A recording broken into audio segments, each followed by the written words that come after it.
Bienvenue une fois de plus dans ce journal. C'est une première rencontre officielle depuis son élection à la tête du pays. Le président de la République, Félix Tshisekedi, a reçu le membre de la Commission électorale nationale indépendante. Il était question pour cette institution d'appui à la démocratie de faire part au chef de l'État de préoccupations liées à la suite du processus électoral.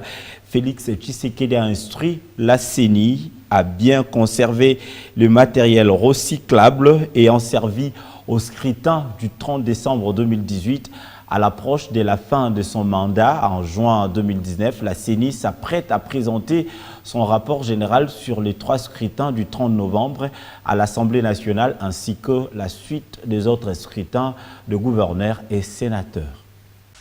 La CENI a été invitée pour donner réponse aux préoccupations du nouveau chef de l'État en ce qui concerne la poursuite du processus, en ce qui concerne les élections indirectes des sénateurs, des gouverneurs et vice-gouverneurs, en ce qui concerne la nécessité impérieuse d'organiser les élections directes législatives nationales et provinciales au niveau des 4 circonscriptions, Beni territoire, Beni ville, Butembo ville et le territoire de Yumbi.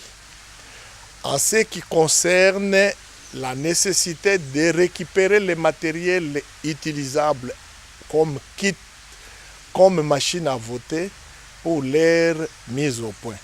Et nous en avons profité pour présenter les grandes préoccupations telles que les besoins d'un dépôt qui doit contenir tous ces matériels recyclables au niveau de Kinshasa, parce que là où il y a eu l'incendie, c'est une propriété des Américains qui les réclament.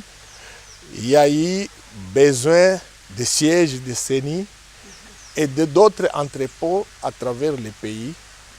Et nous lui avons aussi exprimé notre préoccupation à présenter les rapports généraux comme l'exige la loi au niveau de l'Assemblée, parce que nous venons de faire une grande opération électorale que nous avons appelée les 3 scrutins. Il faut présenter concomitamment et le rapport annuel habituel à présenter lors de la session de mars, mais aussi les rapports généraux sur ce qui s'est passé autour des élections que nous avons organisées.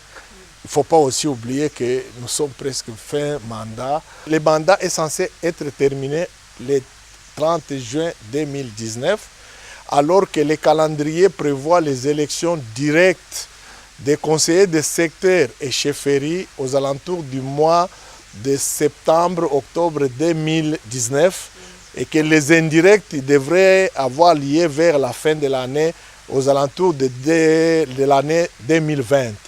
C'est la République qui appréciera s'il y a nécessité, je ne sollicite pas du travail, de continuer pour arriver à faire ça, ou attendre qu'on monte une nouvelle équipe qui pourra s'en occuper. Mais ça a été prévu dans notre calendrier.